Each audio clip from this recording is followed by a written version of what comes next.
Bismillahirrahmanirrahim. Assalamualaikum warahmatullahi wabarakatuh.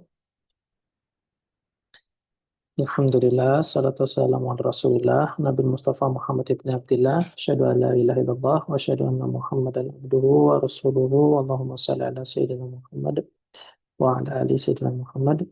Allahumma la ilma lana illa ma'alamtana, innaka antal alimul hakim, wa la fahma lana illa ma fahamtana, innaka antal jawadul karim, wa la hawla wa la quwata illa billahil azim. Allahumma inna nas'aluka ilman nafi'a wa rizqan thayyiba wa amalan mutaqabbala. Allahumma inna na'udzubika min ilmin la yanfa' wa qalbin la yakhsha wa amalin la yurfa' wa du'ain la yusma'.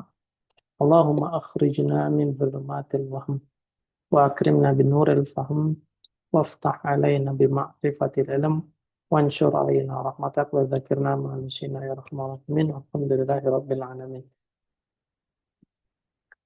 Baik, hari ini kita coba lanjutkan lagi ngaji kita di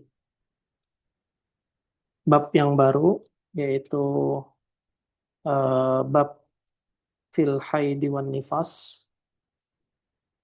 Ini merupakan bab yang panjang, dan ini merupakan bab terakhir dari kitab Toharoh. Sebelum itu, saya mau ngasih beberapa pernyataan dulu terkait dengan kenapa kok bab haid dan nifas itu dia ditaruh paling terakhir. Yang kedua, kenapa kok orang itu sulit untuk mempelajari bab haid dan nifas ini. Pertama, kita tulis dulu satu. Yang pertama, bahwasanya ini bab yang merupakan bab terakhir. Bab terakhir dalam pembahasan kitab Toharoh. Kenapa kok bab ini ditaruh paling terakhir? Karena panjangnya pembahasan. Panjangnya pembahasan dalam kitab ini. Yang mana panjangnya pembahasan ini berdampak pada hukum yang juga banyak. Pada hukum yang ada. Jadi ini alasan pertama kenapa bab haid dan nifas itu ditaruh yang paling terakhir. Alasan kedua karena bab ini khusus untuk sebagian mukallaf. Artinya yang berserikat di sini hanya perempuan saja, perempuan yang sudah dewasa. Adapun laki-laki dan anak-anak yang juga merupakan mukhatab yang diseru oleh syara itu tidak masuk ke dalam bab ini. Yang ketiga, alasan ketiga, bahwasannya haid dan nifas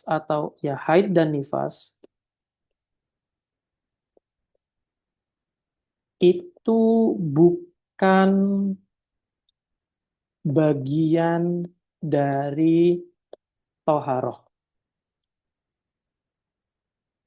Nah, ini merupakan 3 alasan kenapa kok bab haid dan nifas itu diakhirkan. Pertama, karena panjangnya pembahasan yang berdampak pada hukum yang ada.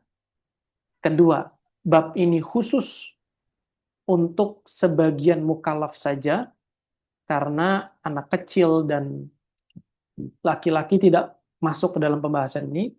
Yang ketiga, karena haid dan nifas itu bukan bagian toharoh, melainkan dari min mujibatil ghusli, dari sesuatu yang mengharuskan untuk mandi besar. Nah, ini adalah 3 alasan kenapa para ulama mengakhirkan bab ini? Oke, sampai di sini ada yang ketinggalan? Nggak ada ya? Oke, yang kedua. Kita akan bicara mengenai kenapa kok apa sulit mempelajari bab ini. Pertama, kesulitan mempelajari bab ini karena bab ini khusus untuk untuk perempuan saja. Bab ini khusus untuk perempuan saja. Makanya laki-laki cenderung sulit untuk mempelajari bab ini. Yang kedua, nas-nas Al-Quran, nas-nas baik Al-Quran ataupun Al-Hadis yang datang mengenai pembahasan haid dan nifas itu sedikit jumlahnya.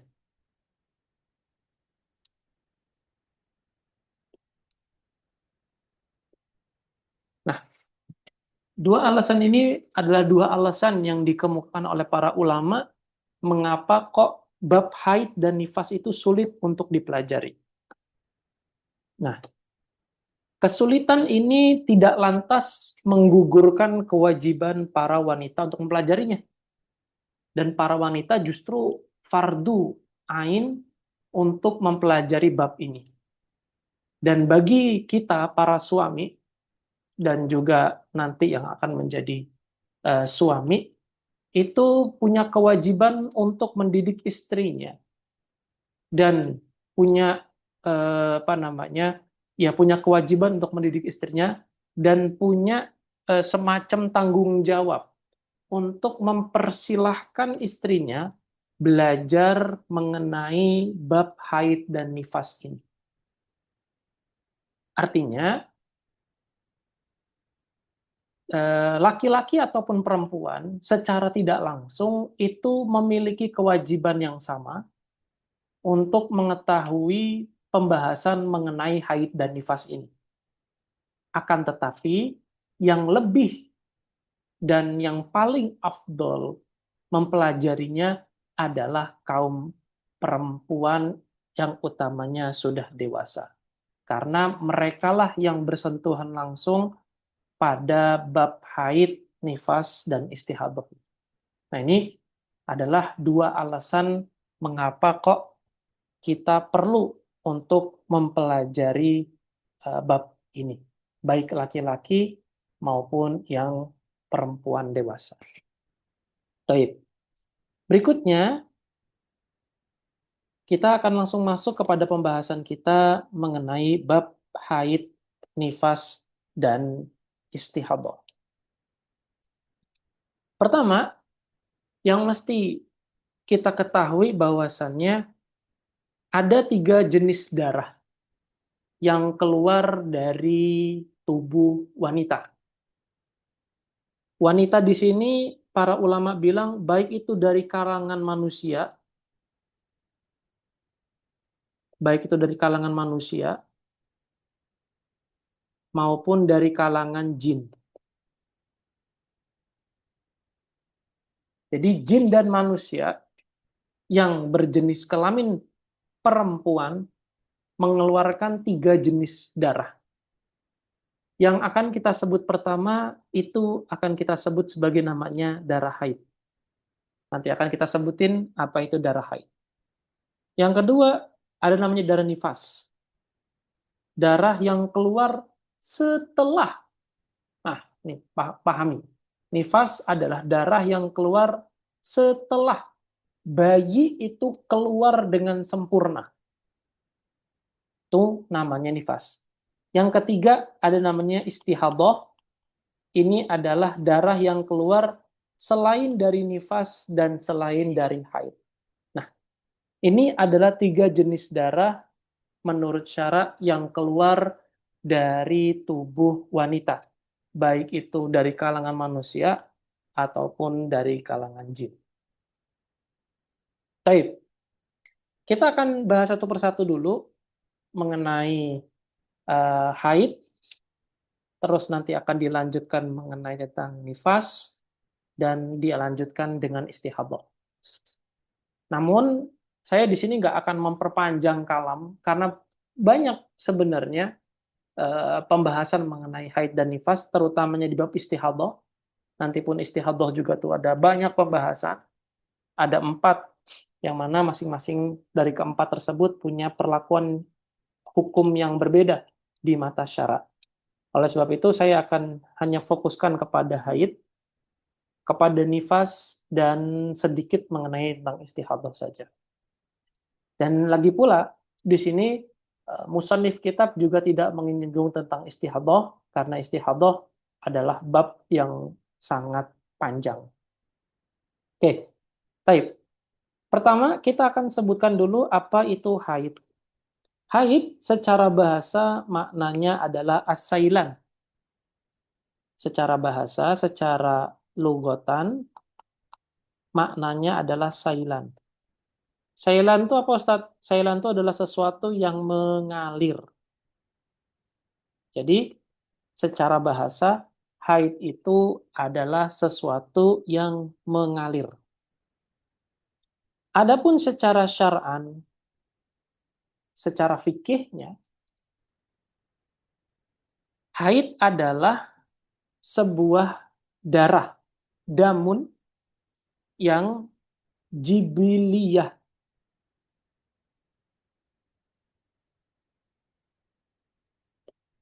Dam yang keluar secara alami, dam yang alami, yang yakhruju, yang dia itu keluar min aqsa, dari ujung ar-rahim, dari ujung rahim seorang wanita.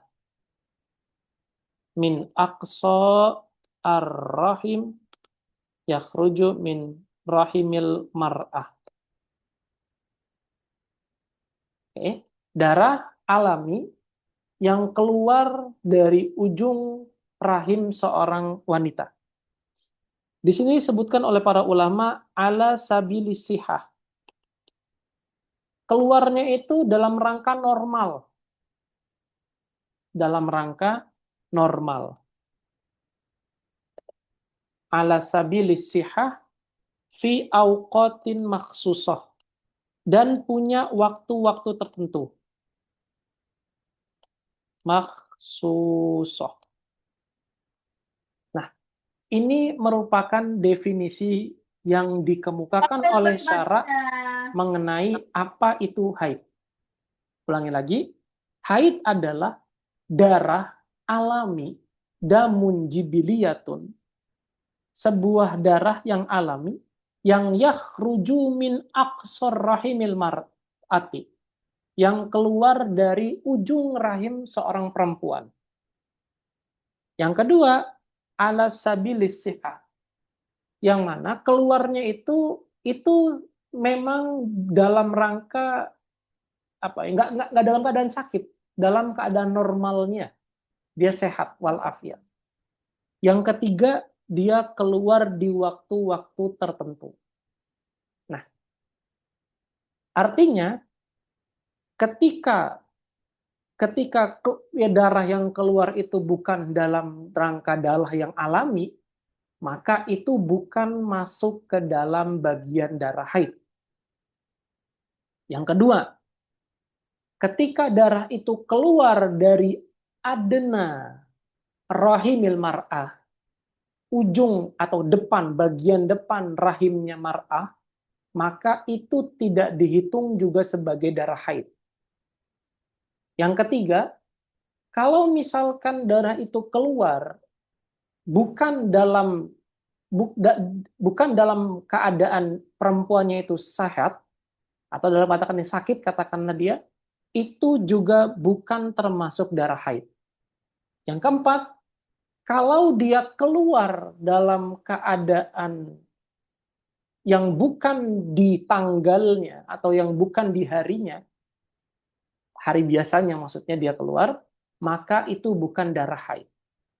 Jadi ada sekitar 4 komponen yang mesti diperhatikan oleh kita sebagai pelajar yang mempelajari bab ini. Pertama, darah yang keluar haruslah darah yang alami. Yang kedua, keluarnya itu dari ujung yang paling jauh dari rahim seorang perempuan. Yang ketiga, dia harus dalam keadaan sehat keluarnya, si orangnya tersebut. Yang keempat, dia punya waktu-waktu tertentu. Itu adalah 4 pembahasan penting atau 4 hal terpenting yang bisa kita nyatakan atau yang bisa kita pahami dari definisi mengenai haid ini. Artinya, ketika keempat syarat ini nggak terpenuhi, dia bisa jadi masuk ke dalam hukum yang lain. Atau dalam bahasa lainnya, nanti akan kita kenal dengan namanya istihadah. Dan istihadah punya hukum tersendiri. Dan kadangan dia dihukumi sebagai suci, kadangan dia dihukumi sebagai sesuatu yang masuk ke dalam bagian haid. Dan itu babnya panjang, insya Allah kalau ada kesempatan, coba kita akan sedikit memperdalam mengenai bab ini. Utamanya kalau misalkan nanti kita punya kesempatan masuk ke dalam kitab yang lebih panjang lagi, kitab misalnya kitab Matan Abu Suja, ataupun nanti di kitab-kitab yang lain yang membahas mengenai tentang haid dan nifas. Tafadol, kalau di sini ada diskusi dan ada pertanyaan berkaitan mengenai definisi dari haid ini. Silakan.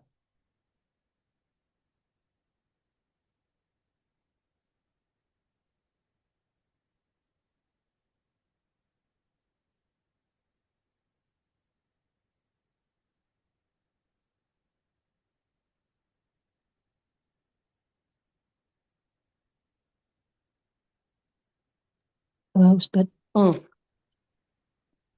tadi Ustadz menyampaikan bahwa head dan nifas ini tidak harusnya tidak menjadi bagian dari toharoh ya? Apa tadi? betul. Karena Yaitu kenapa? karena kan dia sesuatu yang mewajibkan untuk mandi, bukan toharoh dia. Ya betul. Tapi kan bagian dari toharoh juga nantinya. Tapi nggak bisa dikatakan begitu. Nggak bisa. Kenapa? Ya kalau misalkan nanti pada akhirnya Mbak menyatakan seperti itu, ya boleh lah gitu. Tapi yang mau saya tekankan di sini, haid dan nifas itu bukan bagian dari toharoh. Dia itu adalah sesuatu yang menyebabkan seseorang mandi wajib. Itu aja. Oh, penyebab. Penyebab. Oke. Oke, Oh, kalau kemarin kan tentang wudhu dan tayamum ya. betul. Ya. Oke, Itu ya. dikatakan oleh Syekh Ustadz. Para ulama di kitab-kitab mereka biasanya sebelum mereka menyebutkan mengenai secara tafsil secara mendalam mengenai bab haid dan nifas, biasanya para ulama menjelaskan kenapa kok bab ini payah untuk dipelajari, kenapa kok apa namanya bab ini berada di akhir dari bab toharoh, biasanya disebutkan di situ. Saya di sini hanya mencatat apa yang pernah saya dapatkan dari para ulama, dari baik baca maupun mendengar. Nah,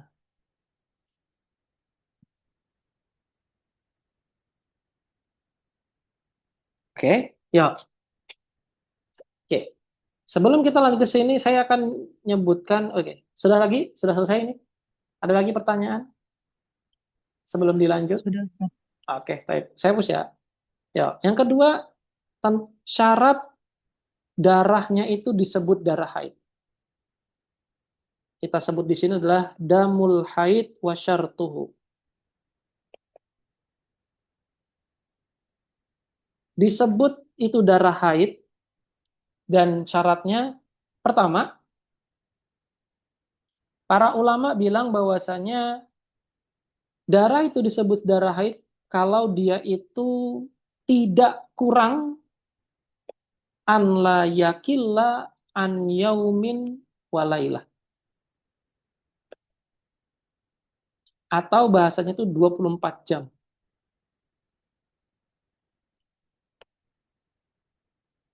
Nah, ini nanti punya macam-macam eh, gambarannya. Bisa jadi darahnya putus-putus, bisa jadi seharian dia datang setiap 5 jam sekali. Nah, itu nanti punya penjelasan yang lebih detail mengenai tentang maksud dari darahnya itu nggak boleh kurang dari 24 jam. Itu nanti akan dibahas di kitab-kitab yang lebih tinggi lagi. Cuma saya di sini hanya ngasih apa namanya gambaran sedikit bahwasanya total darah yang keluar selama 15 hari itu nggak boleh kurang dari 24 jam. Kalau kurang dari 24 jam, maka dia bukan darah haid, tapi dia darah yang lain termasuk darah istihadah. Ini syarat pertama. Oke, syarat kedua. Bahwasanya darah itu nggak boleh melebihi an la yazida ad-dam. Darah itu nggak boleh melebihi an khamsa asyara yauman. Darah nggak boleh melebihi 15 hari. 15 hari setelah dia keluar. Ini syarat kedua. Syarat keduanya darahnya nggak boleh melebihi 15 hari. Syarat ketiga, darah itu anya tiadam, darah itu keluar ba'da setelah waktu bulughi al-mar'ah. Setelah wanita tersebut terhitung kalau dia itu sudah balik. Nah, ini di bab awal dulu di kitab Safina kita sudah bahas tentang berapa umur minimal seseorang itu haid. Kalau bahasa kemarin kita bilang adalah 9 tahun kurang 16 hari. 9 tahun kurang 16 hari. Ketika seseorang itu keluar haid di hari ke-15 atau hari ke-14 sebelum usianya genap 9 tahun, maka anak tersebut sudah dihitung haid dan masuk ke dalam kondisi baligh. Tapi kalau misalkan dia itu 20 hari sebelum menjelang 9 tahun, keluar darah, maka dia tidak dihitung sebagai darah haid, melainkan darah istihadah, dan dia belum termasuk orang yang baligh. Ini adalah syarat ketiga. Syarat keempat, dan ini syarat yang penting juga, bahwasannya darah itu nggak boleh kurang dari suci, masa suci antara dua haid, baina haidhaini, antara dua haid itu nggak boleh kurang dari 15 hari. Syarat keempat, masa suci di antara dua haid itu nggak boleh kurang dari 15 hari. Ketika ada 4 syarat ini, maka orang tersebut dihukumi sebagai orang yang sedang haid. Laki-laki tidak boleh mendatangi istrinya ketika dalam kondisi perempuannya, istrinya maksudnya, punya 4 syarat ini, atau 4 syarat ini terpenuhi. Maka dia dilarang untuk mendatangi istri. Nah, inilah 4 syarat yang nanti akan kita pakai di kitab-kitab selanjutnya. Saya harap saya sudah bisa meletakkan batu pondasi yang kokoh supaya kita bisa mengarungi bab haid dan nifas serta istihadah di pembahasan-pembahasan yang lain. Meskipun nanti bukan dengan saya ataupun dengan saya, semoga awalan ini bisa kita jadikan sebagai batu lompatan untuk kita bisa memahami bab haid dan nifas dengan mudah dan dengan tersistematis. Oke, sampai di sini. Oh ya, sebelum saya lanjut ke kesempatan kalau ada yang mau tanya. Masing-masing dari syarat ini nanti dia punya apa ya bahasanya, punya gambaran bagaimana hitungan 24 jam itu, bagaimana hitungan lebih dari 15 hari itu, bagaimana hitungan seseorang itu disebut baligh, bagaimana hitungan masa suci di antara dua haid. Ini masing-masing syarat ini punya punya penjabaran masih tersendiri. Tapi ala kulihal dari penjabaran-penjabaran itu yang tadi saya sebutkan semoga tadi sudah bisa difahami secara global sehingga nanti ketika masuk ke dalam pendetilan itu bisa mudah untuk difahami. Nah, itu aja ya. Jadi nanti ada penjabaran-penjabarannya. Saya harap nggak ada yang tanya mengenai itu karena itu agak panjang dan saling berkaitan satu sama lain. Dan semoga yang 4 syarat secara umum ini bisa difahami sehingga bisa menjadi batu loncatan untuk memahami bab-bab berikut. Oke, baik, tafadhol kalau di sini ada pertanyaan mengenai yang tadi telah disebutkan.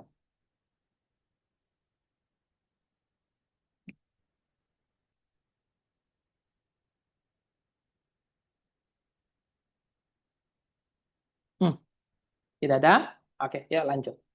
Ini merupakan syarat. Yang kedua, yang mau saya sampaikan di sini ada saya bilang ini merupakan kaidah, kaidah-kaidah dalam masalah haid. Kaidah-kaidah dalam masalah haid. Al-qawaid fi mas'alati haid. Kaidah-kaidah dalam masalah haid. Pertama kaidahnya apa Ustadz? Kaidahnya adalah waktu paling sedikit dari haid, ya, aqallu haidin wan nifas. Waktu paling sedikit dari haid, waktu paling sedikit dari haid adalah yaumun walailah. 1 hari. Haid paling sedikit itu 1 hari. Wa ghalibuhu, kebanyakan orang itu sitah au sabah. Kebanyakan orang itu 7 hari atau 6 hari.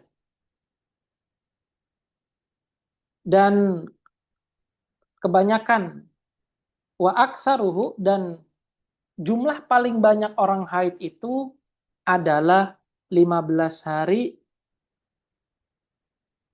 15 hari yaumun walailah. 15 hari dan 15 malam. Ah, gitu loh buat bahasanya. Yauman bilayaliha. Yauman bilayaliha. 15 hari, 15 malam. Bilayaliha. 15 hari, 15 malam. Ini kaidah pertama. Kaidah pertama bahwasanya yang nanti disebutin juga oleh musannif kitab di sini. Yauman bilayaliha. Waktu paling sedikit dari haid adalah 1 hari 1 malam, paling banyaknya 6 hari atau 7 hari, dan lebih banyak daripada itu adalah 15 hari. Yang kedua,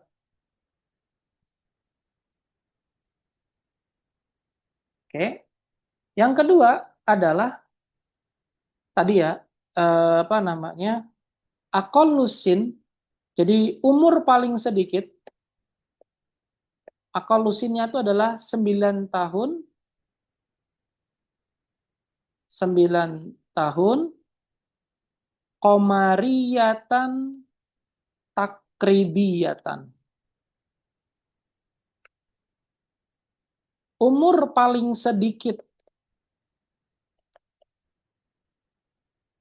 dari seseorang gadis atau anak perempuan, dia itu dihitung haid adalah 9 tahun kurang dari 16 hari, yang mana hitungannya itu bukan hitungan Masehi, melainkan hitungan Komariah. Dan Komariahnya adalah sifatnya takribiyah. Nggak mesti tepat, tapi bisa kurang dari itu. Nah, artinya ketika kita punya anak perempuan, kita sebagai orang tua itu selain berkewajiban untuk memberikan dia nama, kita juga punya kewajiban untuk menulis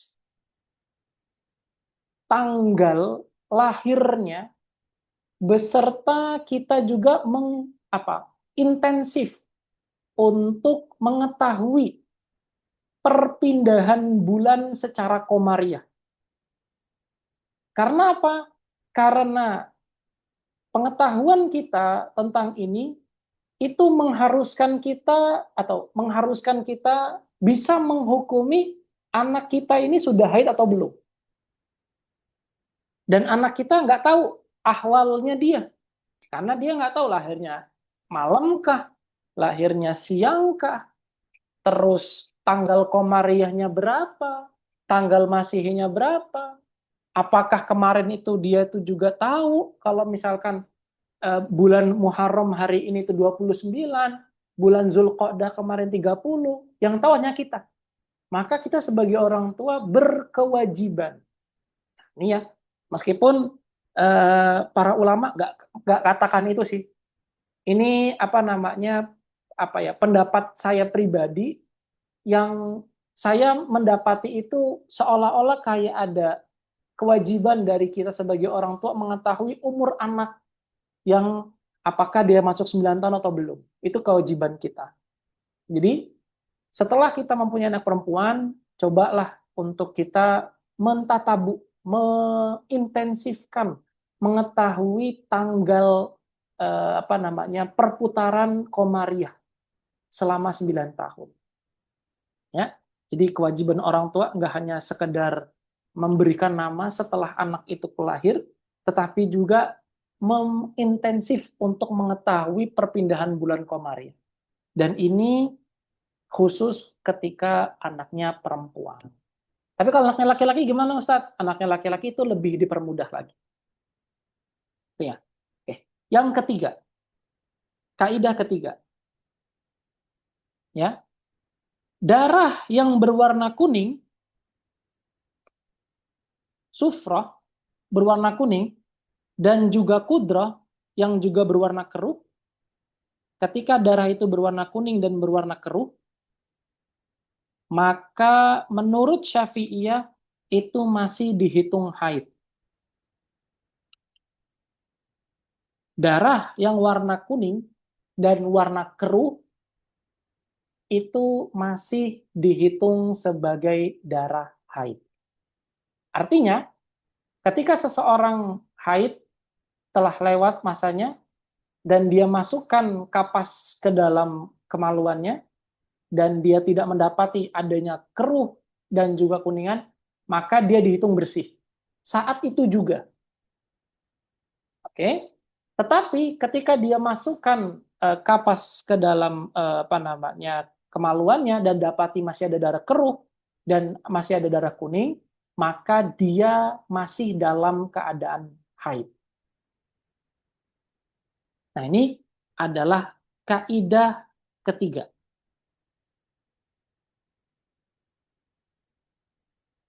Oke. Terus, oke, sebelum kita lanjut ke kaidah keempat dan kaidah kelima dan kaidah keenam. Nah, Ada pertanyaan nggak sampai di sejauh ini?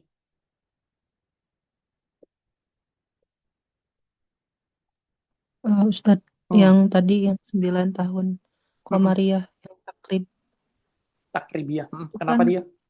ya itu kan kalau dalam kan hari ini juga sempat diperdebatkan kan yang tentang Muharram. Hmm. Kalau global kan harusnya kemarin ya, Betul. Asyura itu. Hmm. Sedangkan kan kalau hari ini eh, ada yang hari ini gitu. Hmm. Nah, untuk penetapan yang beda satu hari ini, apakah yang takribiyah itu yang dimaksud Ustaz? Jadi gini, apa pertama perdebatan hari ini itu sebenarnya mengharuskan kita untuk keluar gitu. Ini saya mau satu-satu dulu. Harusnya memang kita punya tanggalan yang satu. Karena apa? Karena banyak hukum syara yang berkaitan dengan waktu. Sholat, puasa, haji, yang mana itu semua merupakan sesuatu hal yang wajib. Maka dari sini itu penting untuk kita memiliki kalender yang satu bagi umat Islam. Nah, itu yang harus kita harus kita sadari terlebih dahulu. Ada desakan dari syarak untuk kita memiliki kalender yang satu. Kenapa? Karena ketika kita tidak memiliki kalender yang satu, akan ada banyak masalah-masalah syariat yang itu merupakan fardu ain, yang itu bergantung kepada pengetahuan kita mengenai waktu, khususnya waktu komariah. Karena nanti ada syariat yang mengatakan dia itu komariah yang tahdidiyah. Harus tepat 9 tahun komariah. Harus tepat 15 tahun komariah. Ada hukum syara yang berbicara soal itu, ketepatan itu. Artinya kan di sini kan kita perlu adanya kalender bagi umat Islam itu tadi. Oke. Yang kedua, menjawab pertanyaan Mbak Wulan tadi. Takribiyah di sini maksudnya adalah kira-kira, Mbak. Perkiraan anak ini masuk usia 9 tahun. Kira-kira anak ini masuk usia 9 tahun. Jadi takribiaturnya itu perkiraan aja. Enggak yang harus 9 tahun tepat gitu, enggak. Tapi perkiraan saja. Gitu. Nah, artinya kalau misalkan nanti ada perbedaan apakah Muharram hari ini 1 hari atau 2 hari, ya itu bisa bisa ditolerir lah dengan ketetapan syara yang mengatakan takribiyah ini. Yang mengatakan takribiyah ini bisa ditolerir perbedaan kalender hijriah yang ada hari ini. Jadi nggak perlu khawatir apakah perdebatan antara Muharram hari ini itu berdampak kepada pembahasan kita hari ini. Ya, ini nggak terlalu berdampak. Yang berdampak itu ketika nanti memang syariat mengharuskan komarinya bersifat pasti dan tetap, atau bahasa lainnya itu tahdidiyah, harus tepat di umur sekian. Nah, itu yang akan bermasalah ketika kita tidak mempunyai kalender yang satu, kalender komariah. Nah, itu semoga bisa menjawab. Oke, yang lainnya silakan.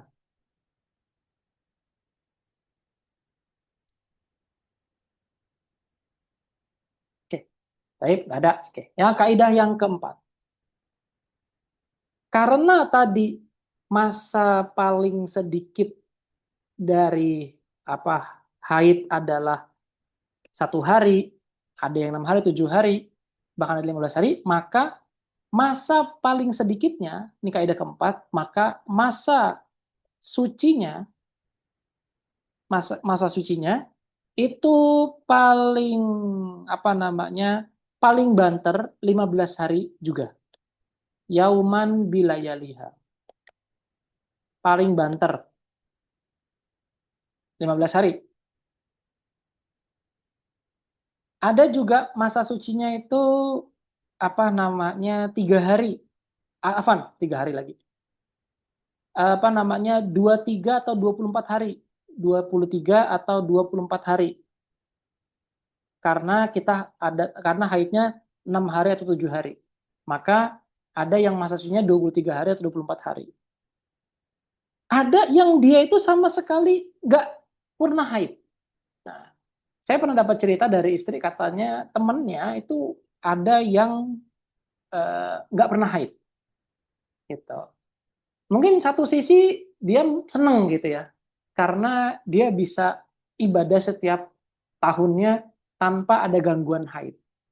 Tapi di satu sisi yang lain, ya mungkin dia merasa kayak kok agak ada yang aneh dari saya kok nggak merasakan haid sebagaimana teman-teman yang lain. Tapi ala kulihal itu semua merupakan apa ya, anugerah dari Allah Subhanahu Wa Taala yang harus kita syukuri. Apapun keadaan kita, selagi itu memang bukan bukan kejadian yang kita lakukan, akan tapi itu merupakan kehendak Allah Subhanahu Wa Taala, maka baiknya memang kita menerimanya itu dengan lapang dada saja. Seperti yang kemarin kita sempat ditanyakan sama sama saya waktu itu, pertanyaan Mbak Ulan kalau nggak salah, ada seorang anak yang lahir dalam keadaan punya dua kelamin, itu memang ada kenyataannya, dan Syara pernah dan Syara mengomentari hal tersebut dan punya hukum terhadap hal tersebut. Maka memang ada orang yang lahir dalam keadaan di luar apa mainstreamnya orang gitu ya, punya dua kelamin, ada yang lahir tidak pernah dalam keadaan haid. Ala kulihal itu semua adalah merupakan pemberian dari Allah Subhanahu wa Ta'ala. Nah, ini adalah kaidah keempat. Jadi masa suci itu 15 hari paling sedikit. Kebanyakan orang itu 23 atau 24 hari, dan ada yang orang itu nggak haid sama sekali. Itu adalah kaidah keempat. Oke, kaidah kelima. Sampai di sini ada pertanyaan sebelum saya hapus? Nggak ada? Oke, kaidah kelima. Saya harap kaidah-kaidah ini bisa nanti kita gunakan untuk memahami bab haid dan nifas lebih dalam lagi ya. Kaidah kelima.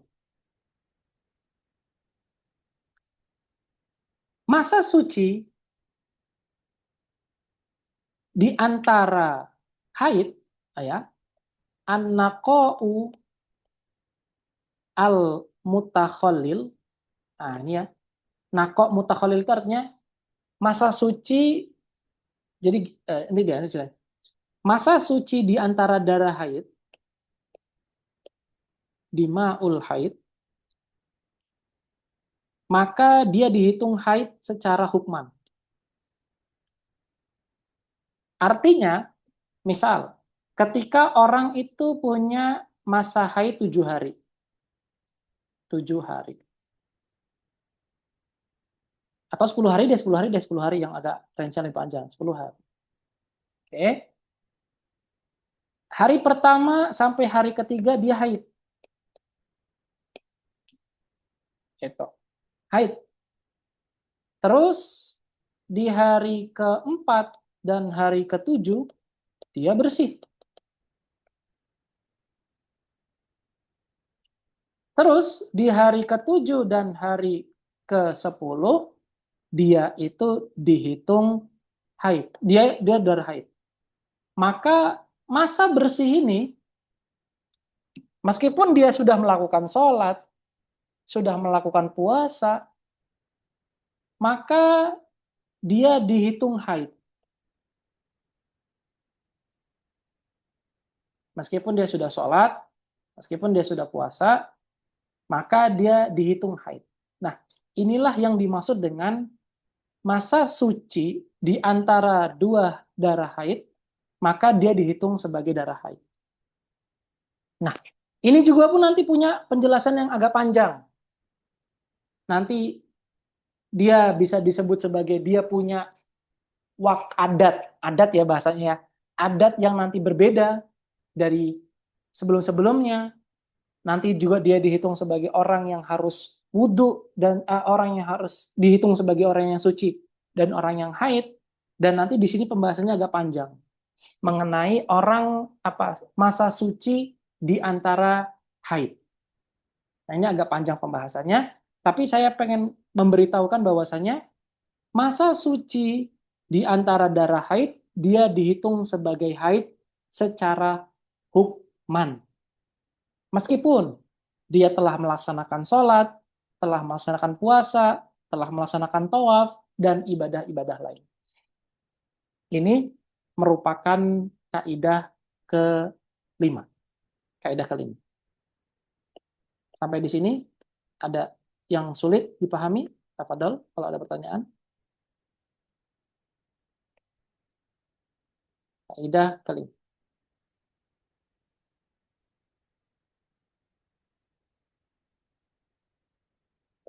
Kaidah keenam.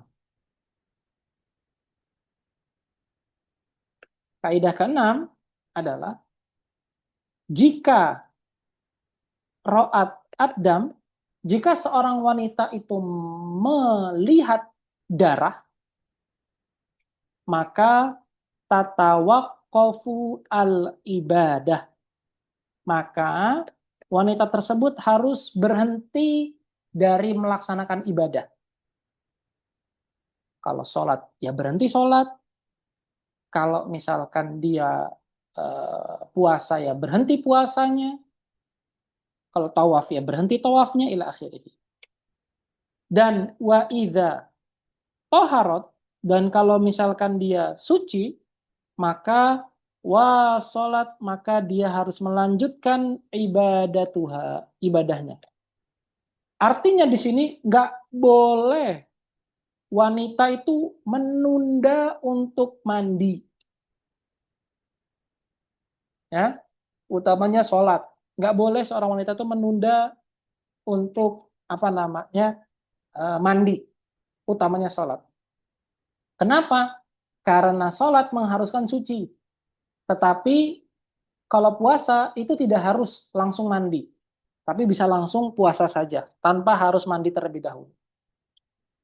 Nah, ini merupakan kaidah-kaidah dasar dalam kita mempelajari haid. Oke, ada 6. Semoga 6 ini nanti bisa menjadi poin untuk kita bisa mengarungi bab haid di permasalahan-permasalahan berikutnya. Dan semoga kita bisa direzekikan Allah Subhanahu wa taala untuk bisa mempelajari dan bisa ngajar lah. Saya untuk ngajar dan antum belajar bab haid dan nifas secara terperinci. Oke. Tafadhol, kalau misalkan di sini ada diskusi dan ada pertanyaan.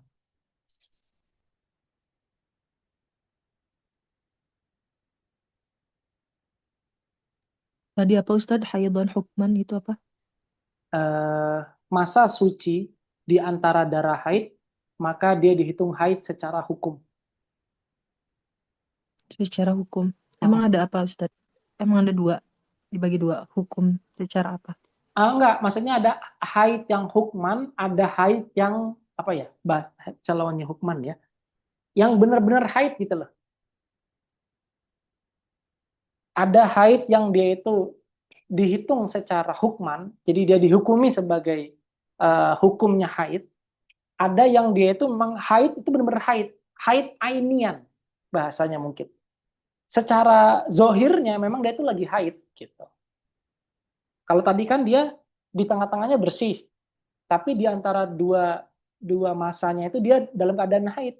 Maka dia si bersih ini dia dihitung haid secara hukman, bukan secara ainian.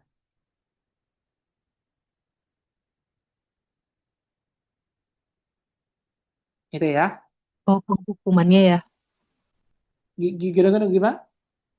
Penghukumannya ya. Jadi Ah, penghukuman mm-mm, di hari itu menjadi haid gitu ya. mm-mm. Hmm. Betul. Oke. Satu lagi. Ini ada kaidah penting yang harus difahami. Oke. Orang yang hamil menurut mazhab Syafi'i itu mengalami haid. Orang yang hamil menurut mazhab Syafi'i itu adalah tergolong orang yang haid. Baik. Apa efek dari hukum ini, Ustadz? Efek dari hukum ini adalah ketika seseorang itu mentalak istrinya, gitu ya, dalam keadaan hamil, kan nggak boleh tuh. tiba dia bilang, oh dia kan haid, pasti dia nggak hamil karena dia haid. Nah, dalam keadaan seperti ini akan sangat salah besar ketika orang tersebut mengatakan orang haid itu nggak hamil. Nggak. Dalam mazhab Syafi'i, orang hamil itu memungkinkan dia itu haid. Yang mana hal tersebut itu tersebab karena darahnya itu masih bersambung dengan darah haid sebelumnya. Maka dalam mazhab Syafi'i, dalam qaulnya, dalam pandangannya, orang hamil itu bisa jadi haid.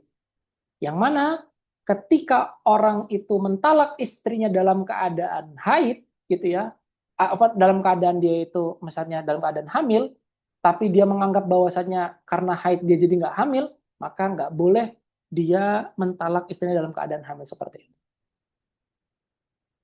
itu. Itu adalah hukum yang menjadi hukum berikutnya dengan kita mengatakan bahwasannya orang hamil itu adalah bisa jadi haid. Nah, jadi juga nanti para ibu-ibu dan juga ya terutama yang sudah berpasangan jangan langsung buru-buru menghukumi kalau misalkan darah yang keluar dalam keadaan hamil itu bukan darah haid. Bisa jadi itu darah haid. Itu ya. Itu adalah tambahan dari yang saya jelaskan sebelumnya. Oke. Lanjut kita ke nifas.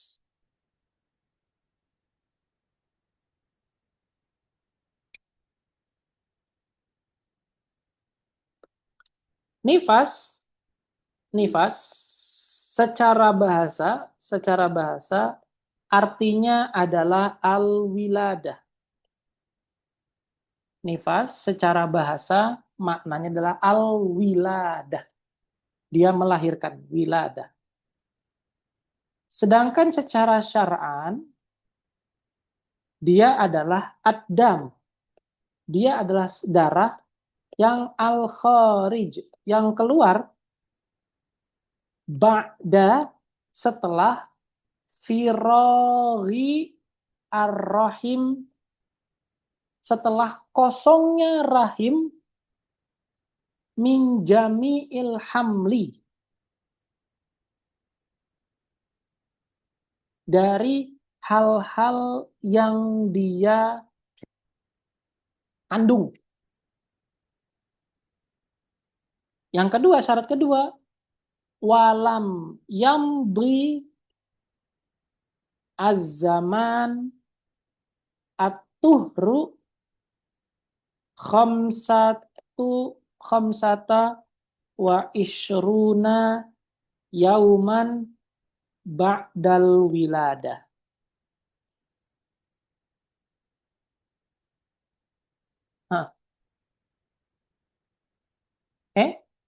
Jadi dihitung sebagai darah nifas itu dalam dua keadaan. Keadaan pertama, seluruh janin itu keluar. Yang kedua, darah yang keluar itu nggak boleh ya lebih dari 15 hari. Artinya masih dalam space 15 hari itu setelah lahir itu hari keempat keluar maka itu darah nifas. Hari ketiga keluar maka darah nifas. Tapi kalau sudah lebih dari 15 hari dan dia keluar darah, maka bisa jadi itu merupakan darah haid, bukan darah nifas. Dan ada perbedaan yang cukup mendasar antara haid dan nifas. Utamanya di masa untuk dia tidak sholatnya itu tadi. Oke? Yang kedua, yang mau saya sampaikan. Bahwasanya, baik lahiran sesar ataupun lahiran normal, orang pasti nifas. Hanya saja, ini nanti coba saya murojaah lagi. Guru saya pernah bilang begini, hanya saja nifas yang keluar setelah lahiran sesar itu dikiaskan oleh para ulama dengan orang yang jatuh dari ketinggian lalu mengeluarkan darah. Itu kias. Tapi saya pastinya belum belum mengetahui secara pasti. Nanti coba saya rujuk lagi. Saya juga waktu itu belum nyatet secara sempurna pengkiasan mengenai nifas yang terjadi oleh seorang wanita yang melahirkan secara sesar. Tapi ala kulli hal dari itu semua, baik dia itu lahir sesar maupun normal, pasti dia nifas. Dan hitungannya nifas adalah dia tidak boleh melebihi 15 hari. Karena kalau lebih dari 15 hari setelah dia itu melahirkan, maka bisa jadi itu merupakan darah haid yang baru.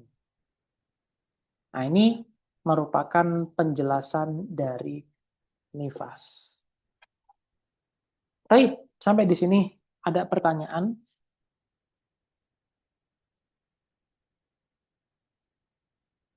Nanya Ustadz yang Hmm. tadi hamil.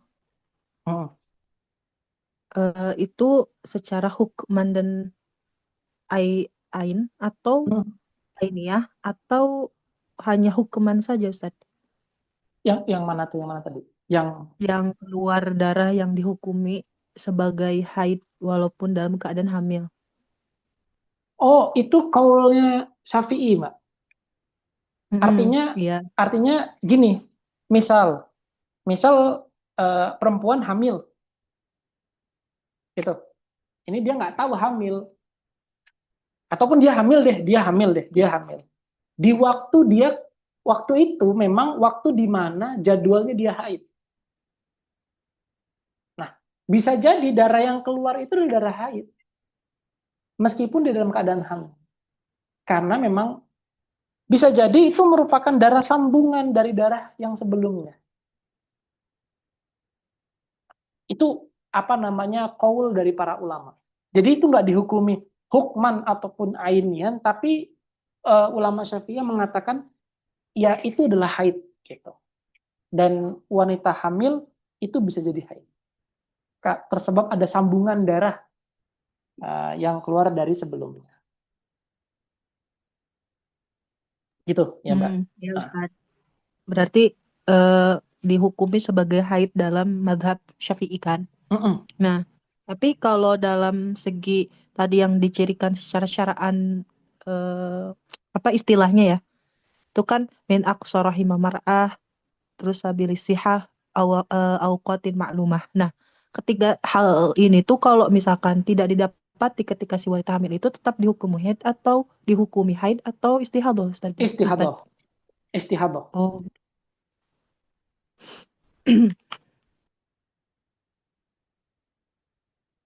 Berarti dia dalam kondisi yang seperti halnya perempuan yang tidak hamil gitu ya Ustaz? Mm-mm. Betul. Betul. Betul. Meskipun kenyataannya dia itu dalam keadaan hamil.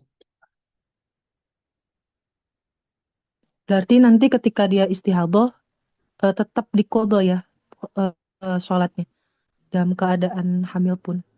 Kalau misalkan dia tadi mengambil madhab Syafi'i kan haid gitu kan, dan dia ngira itu kan haid. Ternyata ketiga ciri ini gak ada gitu. Mm-mm. Maka Oh, dia kodok kan. ya, ya harus kodok, harus kodok. Karena istihadah itu hitungannya dia wajib untuk sholat dan puasa.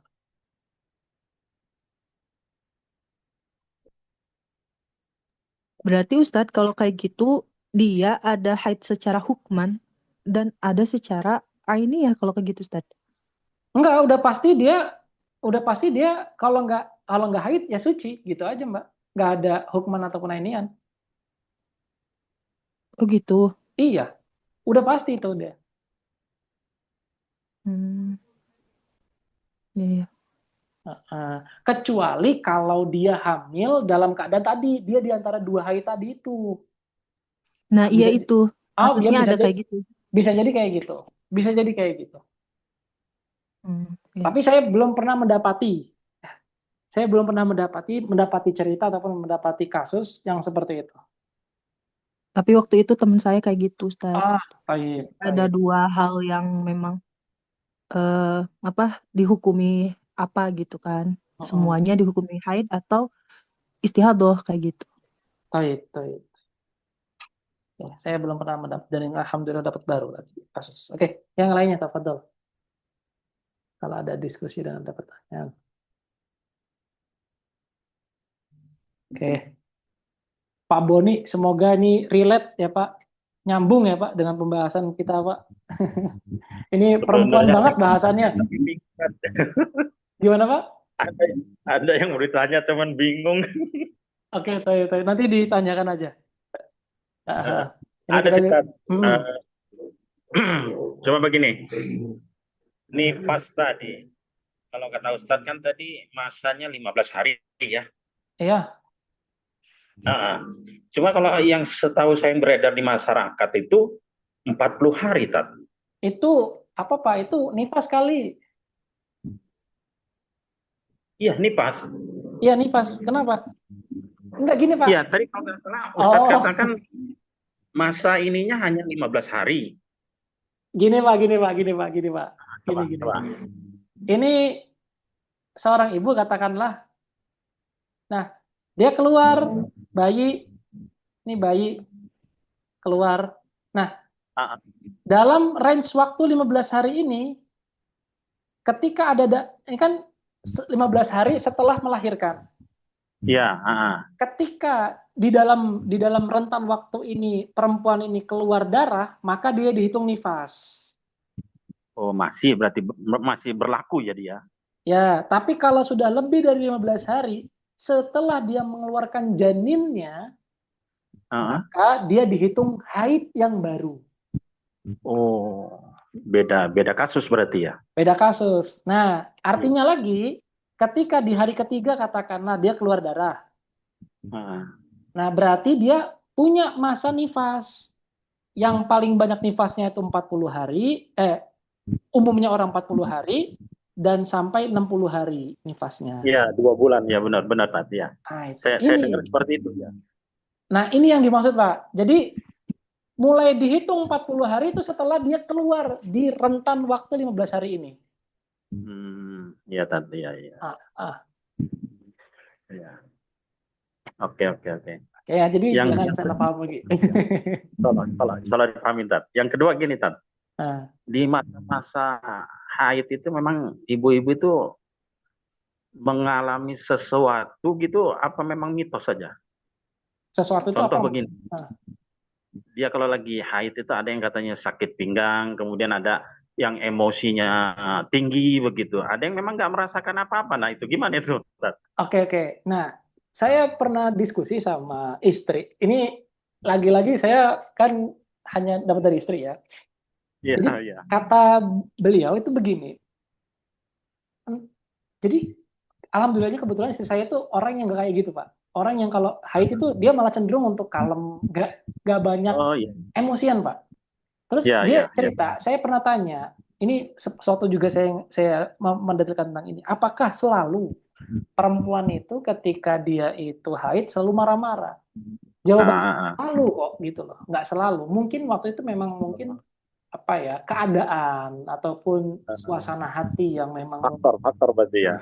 ada banyak faktor. Tapi juga ada kok Pak perempuan-perempuan yang kalem ketika apa namanya dia haid gitu loh. Ya alhamdulillah saya termasuk yang mendapatkan istri yang kalau haid tuh nggak cerewet gitu Pak. Iya, iya, iya. Yang biasa aja gitu. Ah, ah. Jadi kalau ditanya mitos ataupun bukan, lagi-lagi mungkin nanti bisa diteliti lah. Mungkin ada faktor-faktor lain yang menyebabkan perempuan tersebut kayak emosinya agak naik turun gitu. Oke, oke. Ya, baik, Kak. Ya. Sekarang, oke. Oke, Pak. Ya, tafadhol kalau ada yang lain lagi.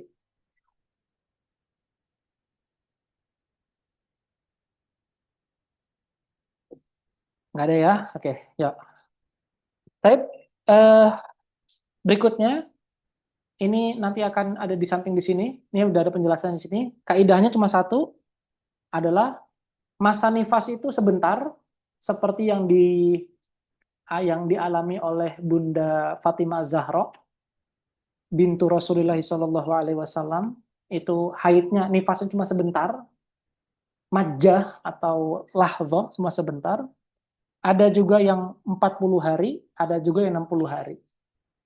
Dan ini adalah apa namanya? Nanti juga nifas ini juga nanti ada turunannya lagi. Kapan dihitung nifas, kapan dihitung istihadah? Apakah dia nanti istihadahnya ibtidaan atau istihadahnya mumayyizan? Itu nanti banyak lagi.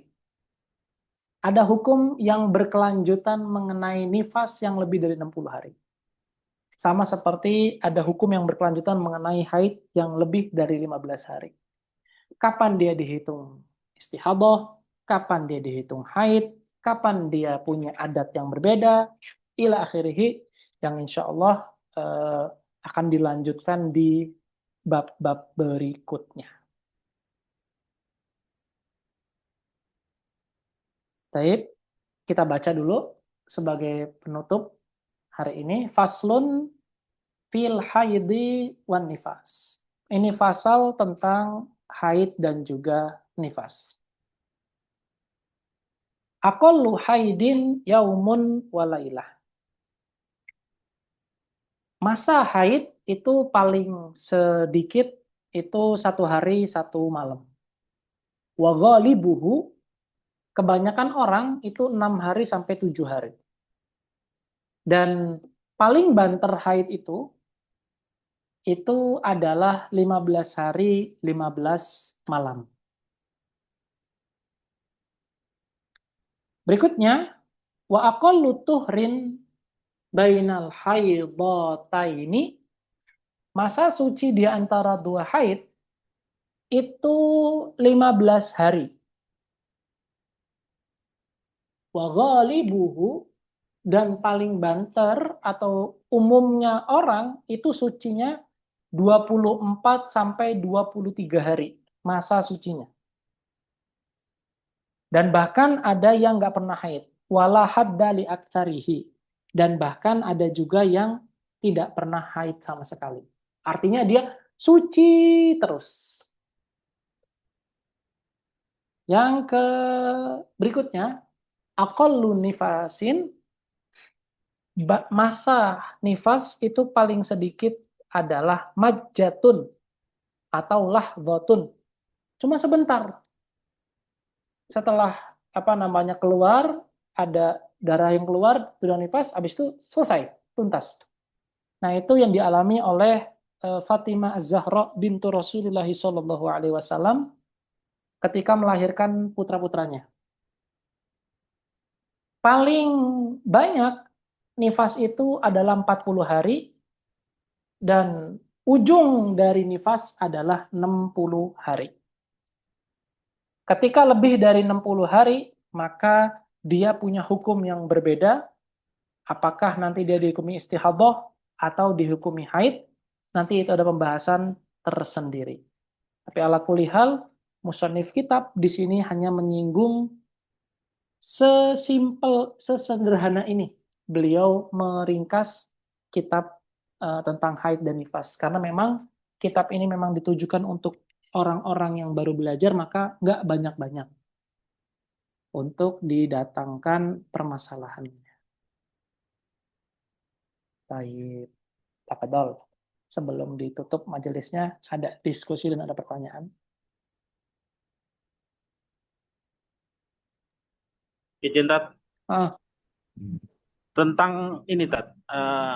Orang yang kepingin menunaikan ibadah haji itu kalau yang saya dengar itu kalau untuk yang pas waktunya nanti ada jadwal haid itu dia disuruh minum pil itu untuk menghambat, itu apa benar, tak?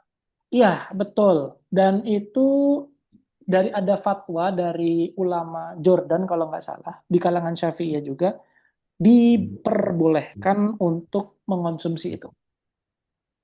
Tat, kalau kita kembali ke zamannya Rasul, apakah ada cerita atau ada fatwa apa gitu, Tat? Kalau itu saya belum menemukan, Pak. Mungkin nanti coba sembari saya mutolaah lagi kitab-kitab lebih lagi, mungkin ada mungkin. Jadi kalau untuk saat ini dibolehkan? Diperbolehkan. Oh, Umroh ya, juga oke. pun sama. Iya, Tat. Ya, Tat. Siap. Oke. Ya.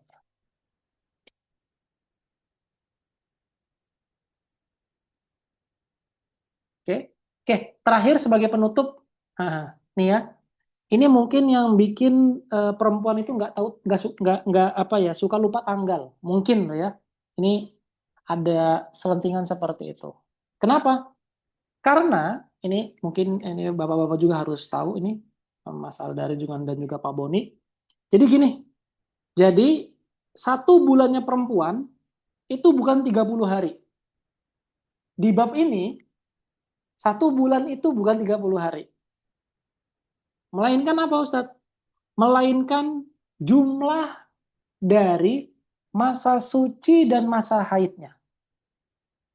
Saya ulangi lagi, 1 bulan dalam bab ini itu bukan 30 hari. Melainkan jumlah haid ditambah dengan jumlah sucinya, itulah 1 bulan yang ada pada bab ini. Atau maksud 1 bulan dalam bab ini. Jumlah dari masa haid dan masa suci itu merupakan 1 bulan dalam bab ini. Dan bukan 30 hari. Itu yang harus difahami. Ya. Jadi mungkin perempuan-perempuan harus punya tanggalan yang berbeda. Ada tuh aplikasi-aplikasi untuk ngitung tanggalan dan penting untuk mencatat karena catatan kita itu sangat berharga. Ya, baik kita sebagai seorang ayah, seorang suami ataupun perempuan dan seorang anak ya mesti tahu tentang jadwal-jadwal tersebut gitu ya. Kita sebagai laki-laki punya kewajiban untuk mendidik istri dan mengarahkan istri. Dan sebagai seorang istri ataupun seorang anak juga berkewajiban untuk mengetahui secara pasti bab tentang haid dan nifas ini.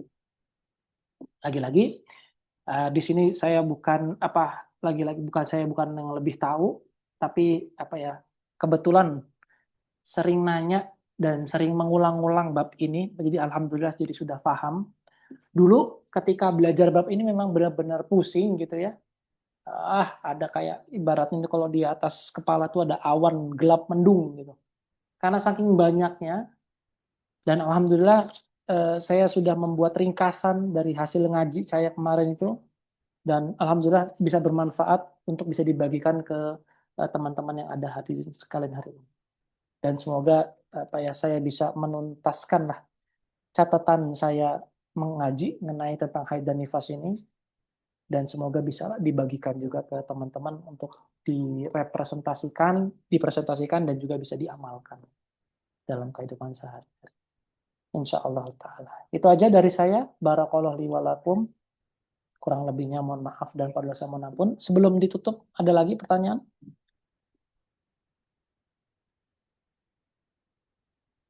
Cukup ya? Cukup, itu aja dari saya. Barakallahu li wa lakum. Mohon maaf apabila ada salah dan kurangnya. Akhir kalam, tertutup dengan ucapan hamdalah. Alhamdulillahirabbil alamin. Dan doa kafat majelis, subhanakallahumma wa bihamdika, asyhadu an la ilaha illa anta, astaghfiruka wa atubu ilaik. Wassallallahu ala sayyidina Muhammad wa ala sayyidina Muhammad. Wassalamualaikum warahmatullahi wabarakatuh. Waalaikumsalam.